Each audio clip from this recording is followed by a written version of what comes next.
अखण्डमण्डलाकारं व्याप्तं येन चराचरं तत्पदं दर्शितं येन तस्मै श्रीगुरुवे नमः।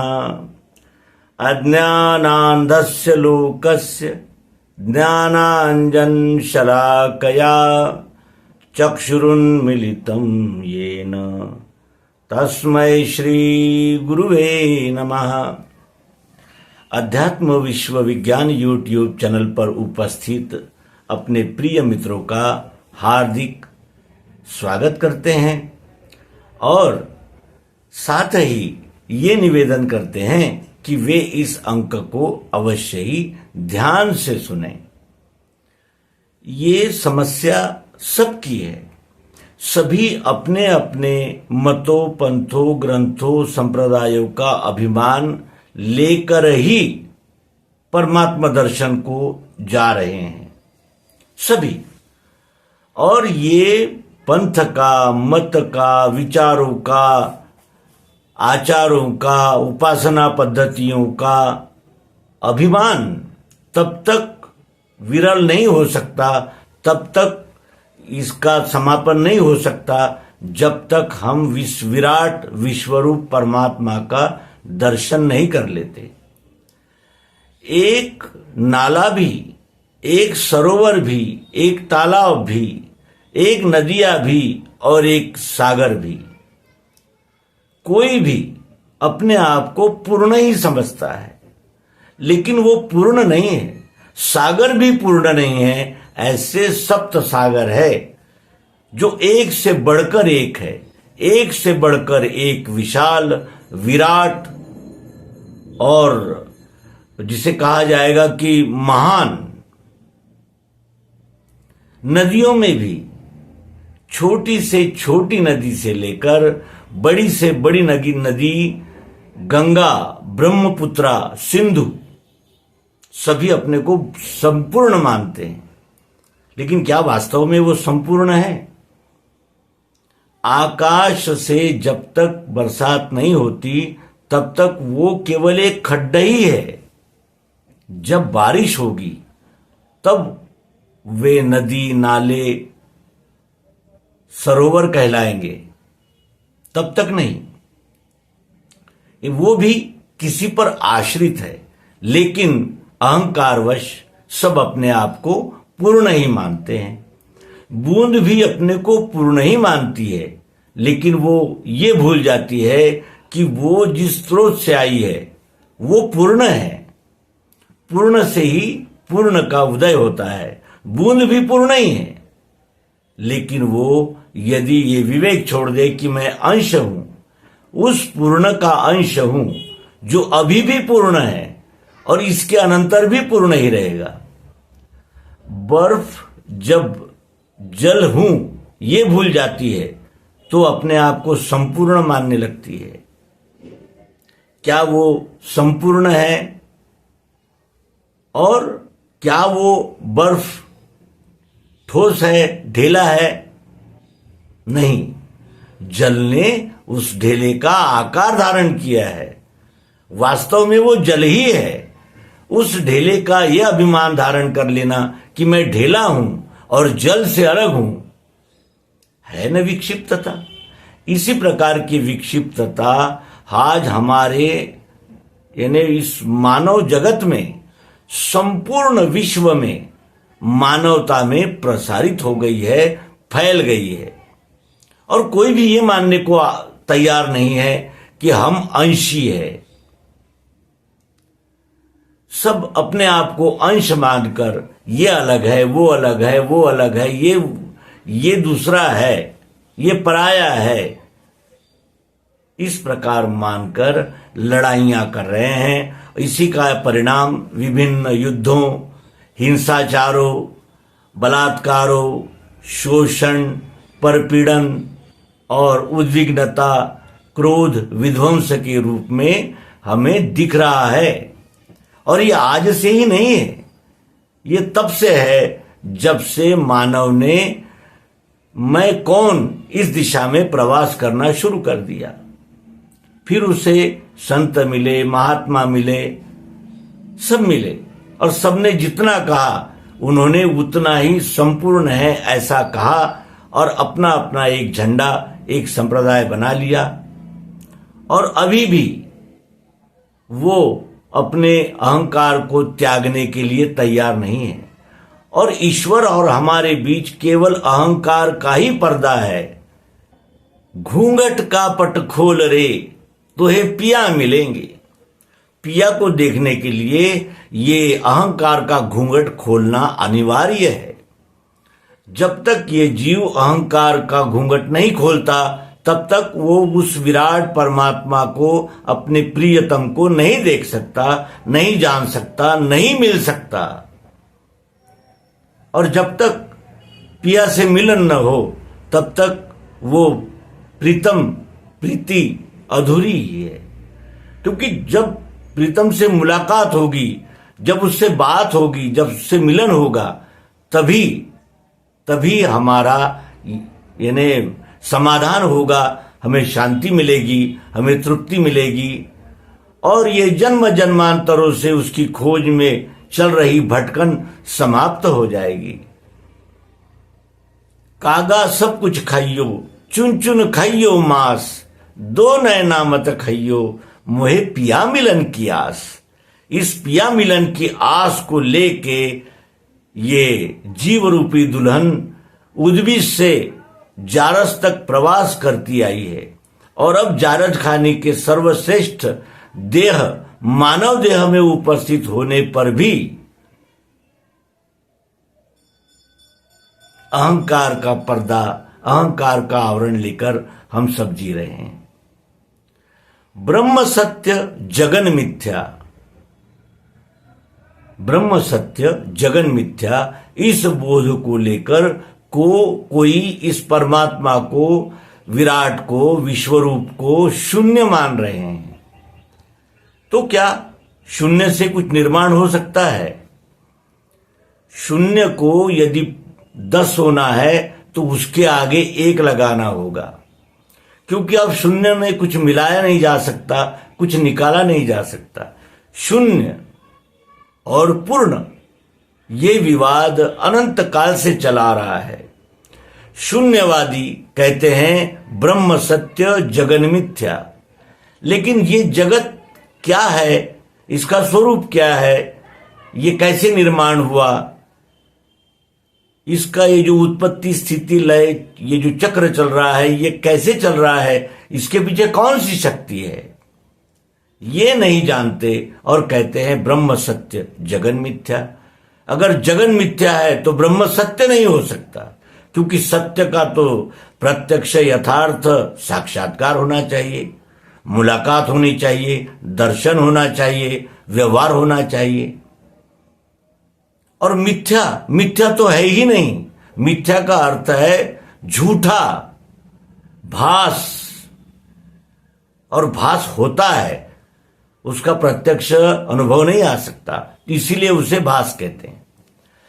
ये वितंडवाद विवाद अनंत कालों से चल रहा है और इस वाद का समापन सद्गुरु युक्ति द्वारा विश्वरूप परमात्मा का प्रत्यक्ष यथार्थ दर्शन करना ही है। और ये बात सभी मतों पंथों संप्रदायों में कही गई है कि सद्गुरु के बिना हमें मुक्ति नहीं मिल सकती, ज्ञान नहीं मिल सकता। और ज्ञान देने के लिए ही संत महात्मा, अच्छे दर्शन शास्त्र, उपनिषद सब कुछ इसीलिए बने हैं कि वो जो जानते हैं वो बता रहे हैं। लेकिन वो संपूर्ण को बता नहीं सकते, क्योंकि संपूर्ण का ज्ञान तत्वदर्शी सद्गुरु ही जानते हैं। और जो जानता है वही जना सकता है, जो जानता है वही बता सकता है, अनुभव करा सकता है। और हम सद्गुरु के शरण में जाते नहीं, अहंकार को छोड़ते नहीं, ये हमारा दोष है। लेकिन हम अपने दोष को मानने को भी तैयार नहीं। हमारे कुछ वारकरी मित्र हैं जो कहते हैं कि शून्य है और हम कहते हैं पूर्ण है। पूर्ण भी ऐसे ही होता है और शून्य भी ऐसे ही होता है। शून्य कुछ नहीं, पूर्ण संपूर्ण सब उसमें है। संपूर्ण में सब है, शून्य में कुछ नहीं, और कुछ नहीं से कुछ भी नहीं निकल सकता। संपूर्ण में से सब कुछ निकल सकता है। पूर्णस्य पूर्णमादाय पूर्णमेवावशिष्यते। पूर्ण से पूर्ण निकाल दिया जाए तो भी पूर्ण ही रहता है, उसका कभी अभाव होता ही नहीं, क्योंकि वो अव्यय है, नित्य है, निरंतर है, संपूर्ण है, सबका है, एक है। उसे दो विभागों में नहीं बांटा जा सकता, क्योंकि वो एक ही है। और ये शून्य और पूर्ण का जो विवाद है, ये सद्गुरु दर्शन के बगैर, सद्गुरु द्वारा तत्व दर्शन हुए बगैर समाप्त नहीं हो सकता। मैंने श्रुति स्मृति शास्त्र पुराण आदि है पढ़े, यथा विधान उनके कर्मों को करके लखा, तो भी चंचलता मेरे मन की मिटती नहीं, समाधान नहीं स्थायी, वो कैसे मुझको मिले? वो स्थायी समाधान मुझे कैसे मिलेगा? लक्ष्य सिद्धांत का जो सो निश्चयार्थ स्वरूप के, यही विज्ञान की रीति साक्षात्कार स्वरूप का। विज्ञान की रीति का अवलंबन किए बगैर स्वरूप का साक्षात्कार नहीं हो सकता। और जब तक स्वरूप का साक्षात्कार न होगा, तब तक न उसे धर्म, मेरा धर्म क्या है, इसका भी बोध नहीं हो सकता। धर्म का नाम लोग संप्रदाय समझते हैं। ये जो अनेक प्रकार के संप्रदाय निर्माण हुए हैं, ये शाखाएं हैं उस पूर्ण की, पूर्ण को जानने के लिए। जैसे वृक्ष का जो मूल जड़ होता है, वो उस वृक्ष का प्राण होता है। यदि पत्ते फूल डालियों की ही सेवा में लगे रहे और जड़ की ओर दुर्लक्ष्य किया, तो उस पेड़ का हमें पूर्ण लाभ नहीं मिल सकता, उस पेड़ का अस्तित्व भी नहीं रह सकता। और इसीलिए बार बार कहा जाता है हमारी ओर से, हम विभिन्न एपिसोड्स में ये बात को दोहरा दोहरा कर करते हैं, उसका बार बार पुनरुच्चार करते हैं कि आप सद्गुरु दर्शन, सद्गुरु युक्ति का दर्शन, सद्गुरु प्रयोग का दर्शन, सद्गुरु के ज्ञान विज्ञान का दर्शन जब तक नहीं करेंगे, तब तक ये शून्य और पूर्ण का झंझट झगड़ा समाप्त नहीं हो सकता। लोग ऐसा मानते हैं कि चर्चा से समाधान हो जाएगा, लेकिन यदि मीठा होता है, लंबा होता है, काला होता है, इस प्रकार का वर्णन करेंगे तो हमें गन्ने का दर्शन कभी नहीं होगा। यदि हम गन्ने को जब तक प्राप्त नहीं कर लेते, तब तक गन्ने का वास्तविक स्वरूप हमारे समझ में आ ही नहीं सकता, चाहे हम कितना ही वर्णन करें। उसी प्रकार शब्दों से समाधान न हुआ अर्जुन, कब तक? जब तक उसे विश्वरूप परमात्मा का तत्व दर्शन के द्वारा दर्शन नहीं हुआ, तब तक वो उसके प्रश्न समाप्त हो ही नहीं रहे थे। क्यों? क्योंकि साक्षात्कार के बगैर प्रश्न समाप्त हो ही नहीं सकते। जब तक भोजन नहीं करते तब तक भूख जा ही नहीं सकती, जब तक जल का सेवन नहीं करते तब तक प्यास बुझ ही नहीं सकती, तृषा का शमन नहीं हो सकता। ये अटल सिद्धांत है। लेकिन ऐसा करने में हम संकोचित होते हैं। हमें अपना अपमानास्पद लगता है कि हम इतने वर्ष उस संप्रदाय में रहे, इतना नामस्मरण किया, इतने ग्रंथों का पारायण किया, इतने लोगों के कीर्तन सुने, भजन सुने, श्लोक सुने, चौपाइयां सुनी, 6 दर्शन शास्त्र पढ़ लिए, 4 वेदों के ज्ञाता हो गए। इस बात का अहंकार छोड़ने को तैयार ही नहीं होते लोग जितना जानते हैं उसी को पूर्ण मानते हैं। और बात यहां तक आ जाती है कि जो हम शून्य को मानते हैं वही सत्य है, हम पूर्ण को नहीं जानना चाहते। तो आइए इसके लिए स्वामी श्री जीवनानंद जी चैतन्य, इन्होंने एक चुटकुला लतीफा सुनाया था, वो सुनाते हैं और अपने उस प्रिय मित्र जो वारकरी संप्रदाय से संबंधित है उनसे विनम्रता पूर्वक प्रार्थना करते हैं कि भाषा, वेश, देश, जाति, ग्रंथ, पंथ, मत, संप्रदाय, इन सबको पार करके जब हम उस ईश्वर के सम्मुख खड़े होते हैं तभी उसको यथार्थतः जान सकते हैं। तो आइए स्वामी जी ने जो लतीफा, एक चुटकुला सुनाया था, वो सुना देते हैं। एक राजकन्या ने अपने विवाह का स्वयंवर रखा और उसने ये घोषणा कर दी कि जो मुझे वाद विवाद में हरा देगा मैं उसी को ही पति स्वीकार करूंगी। देशों देश के लोग आते रहे। राजकुमारी इतनी विद्वान थी, इतनी प्रगल्भ और जिसे कहा जाएगा कि प्रबुद्ध थी और शास्त्रों की भी बहुत जानकार थी। उसको कोई पराजित नहीं कर पाया और ये जो सिलसिला था ये चलता ही रहा। गांव वालों ने ये सोचा कि क्यों न कुछ ऐसा किया जाए कि राजकन्या अपने इस ज्ञान के अभिमान को त्याग दे और किसी से विवाह करे, क्योंकि अब राजकन्या की उम्र होती आ रही है।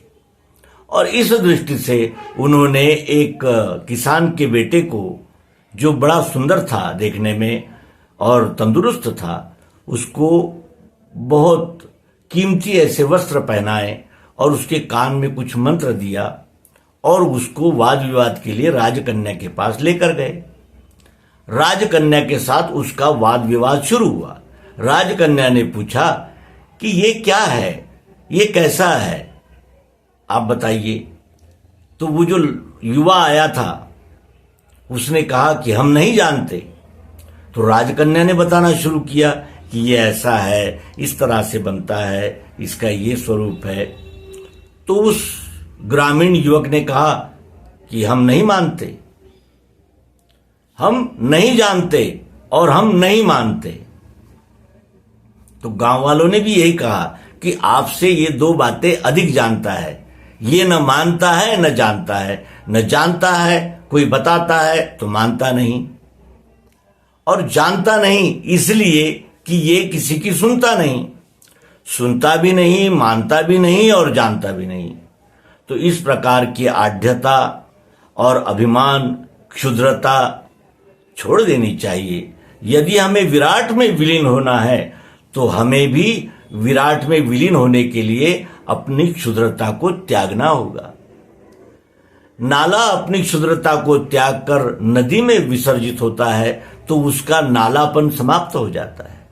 नदी जब सागर में विलीन होती है तो उसका जो नदीपन का अभिमान है, अहंकार है, वो समाप्त हो जाता है।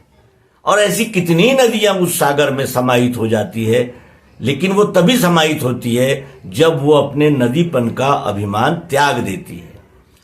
तो इतना ही निवेदन उन श्रेष्ठ कीर्तनकार, प्रवचनकार और अत्यंत समाज में मान्यता प्राप्त विद्वान भाई को, और पुनः प्रार्थना कि वे अध्यात्म विश्व विज्ञान यूट्यूब चैनल पर आए, सर्वांग योग को प्रत्यक्ष देखें, समझें और स्वयं भी अपनी इंद्रियां, मन, बुद्धि, अहंकार का उपयोग करते हुए इस सिद्धांत को आत्मसात करें और जानत तुम ही होई जाई, इस विराट अनुभव का आनंद लें और तब उन्हें स्थायी समाधान मिलेगा और शून्य और पूर्ण इसका भेद उनके समझ में आएगा।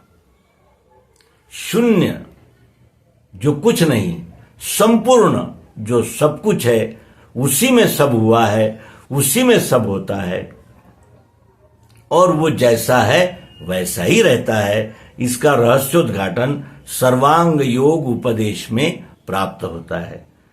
तो यहां इस अंक को विराम देते हैं और पुनश्च कुछ त्रुटिवश कुछ असामायिक कुछ निकल गया हो तो क्षमा मांगते हैं। वे ज्येष्ठ है, श्रेष्ठ है, ज्ञानी है, विद्वान है, उनको हम प्रणाम करते हैं और पुनः आग्रह करते हैं कि वे अध्यात्म विश्व विज्ञान यूट्यूब चैनल पर सर्वांग योग एपिसोड्स को अवश्य देखें। धन्यवाद। नर्मदे।